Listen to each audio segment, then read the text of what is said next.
बल्कि यहाँ के घरों में आग लगा दिया जाता है। कुछ लोगों को पास के ही कुआं में डाल दिया जाता है। ये गांव और ये घर कई कहानियों को बता रहा है।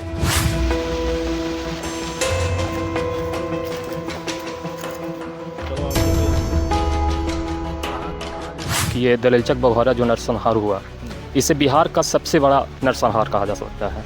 आज भी यहाँ के लोग उसी खौफ में हैं, उसी दहशत में हैं। कुछ भी बोलने से इनकार। साफ तौर पे उस पूरे भयावह मंजर को याद करके उनकी आंखें नम हो जाती हैं।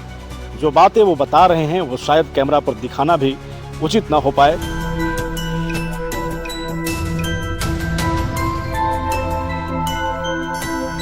नरसंहार हुआ था जिसमें 7 यादव जाति के लोगों को 50 से 56 राजपूत विशेष मौत के घाट उतार दिया गया था। तकरीबन 200 घरों की बस्ती थी और जो जहां मिलते थे उनकी हत्या कर दी जाती थी। हत्या करने के बाद 100 को जहां तहां रख दिया जाता। बच्चे बुजुर्ग महिलाएं भी थी। हाँ,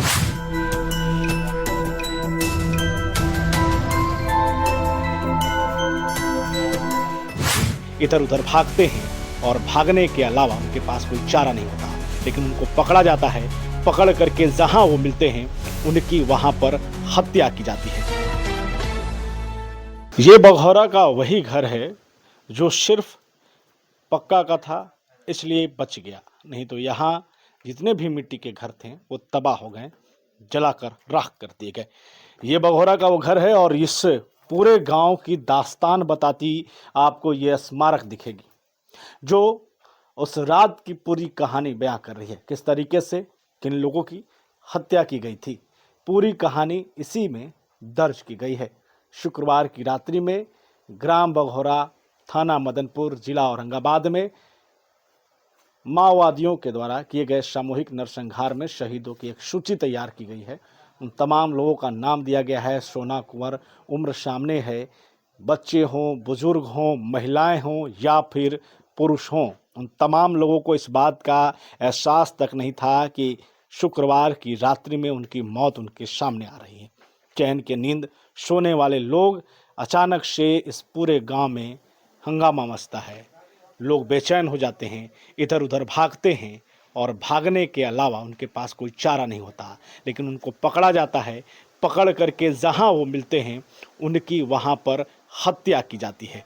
इस पूरी कहानी, इस पूरे गांव को आप देखेंगे तो फिर डर जाएंगे, आपकी रूह कांप जाएगी। आइए इसकी पूरी कहानी आपको दिखाते हैं। औरंगाबाद के बघौरा में हैं हम। वही बघौरा गांव है जहां पर वो नरसंहार हुआ था। आज भी यहाँ के लोग उसी खौफ में हैं, उसी दहशत में हैं। कुछ भी बोलने से इनकार। साफ तौर पे उस पूरे भयावह मंजर को याद करके उनकी आंखें नम हो जाती हैं। जो बातें वो बता रहे हैं वो शायद कैमरा पर दिखाना भी उचित ना हो पाए, लेकिन आप देख सकते हैं यही वो बरगद का पेड़ है जिसके पास ये पूरी घटना 1987 की हुई थी, 1987 की हुई थी। और ये बरगद का पेड़ इस पूरी घटना का गवाह है। हमारे साथ में वरिष्ठ पत्रकार संजीव जी हैं। इस पूरी घटना पर इन्होंने कवर भी किया है, इसको समझते भी हैं, इस क्षेत्र को जानते भी हैं। और जाहिर सी बात है, जब लोग दहशत में आ जाए तो पत्रकार भूमिका में आता है। पत्रकार ही बताता है कि आखिरकार हुआ क्या था। इनसे समझने की कोशिश करते हैं कि दलेलचक बघौरा कांड जो पूरे बिहार में चर्चित रहा, देश के कोने कोने के लोग इस पूरी घटना को समझे, जाने आखिरकार दरअसल उस रात हुआ क्या था, क्या मामला था। पहले तो स्वागत है आपका। मेरे बहुत बहुत धन्यवाद राज भाई। ये जो पूरा कांड है दलेलचक बघौरा का और चर्चित रहा, औरंगाबाद पर एक दाग कहिए लगा, कैसे हुआ था, क्या इसकी पूरी कहानी आपको जानकारी में है? सबसे पहले मैं बता दूं कि ये दलेलचक बघौरा जो नरसंहार हुआ, इसे बिहार का सबसे बड़ा नरसंहार कहा जा सकता है, क्योंकि इसमें जो है तकरीबन 50 से 56 राजपूत विशेष जो जाति हैं उनकी हत्या कर दी गई थी।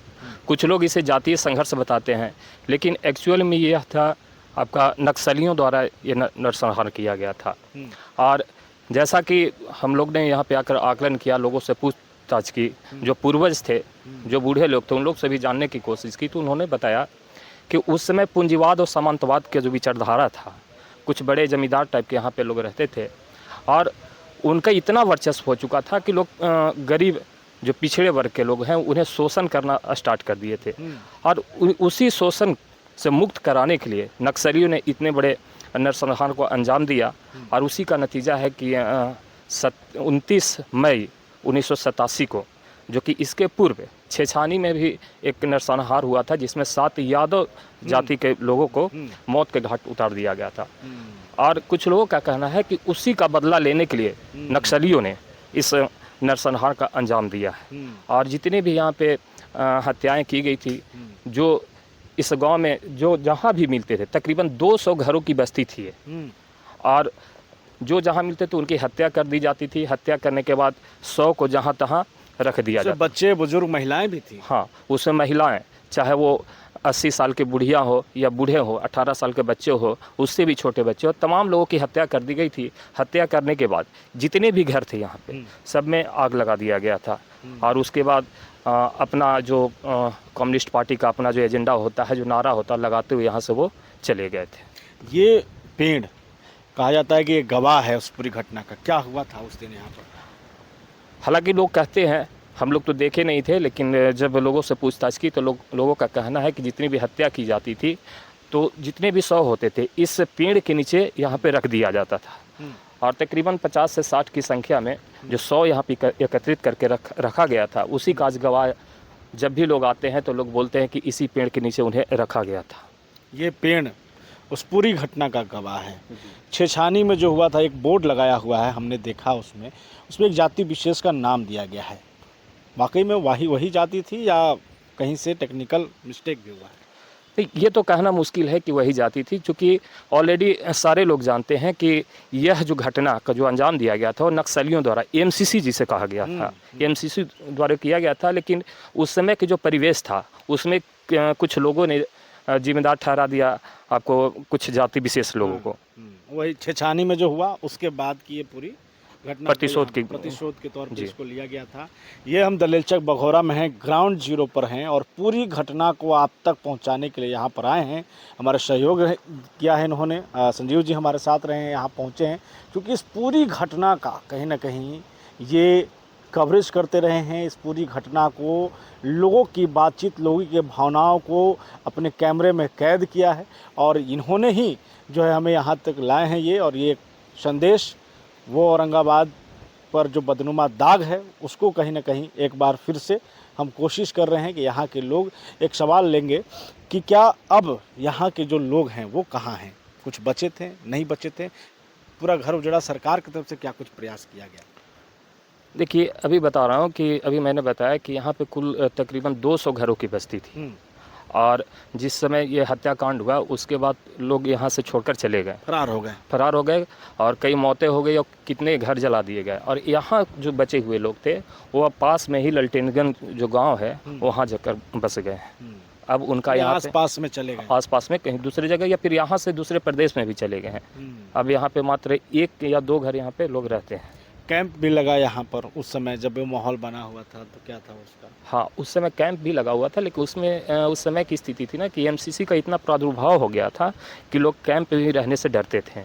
और जिस समय बिंदेश्वरी दुबे की सरकार थी यहाँ पे, इस घटना के बाद वो यहाँ पे आए भी थे और आने के बाद जो स्थिति देखा यहाँ पे बिल्कुल ही भयावह स्थिति थी। उस समय से जिस तरह से नक्सलियों ने पूंजीवाद और सामंतवाद को हटाने की जो कसम खाई थी, लगातार अपना प्रभाव यहाँ पर बनाते रहे।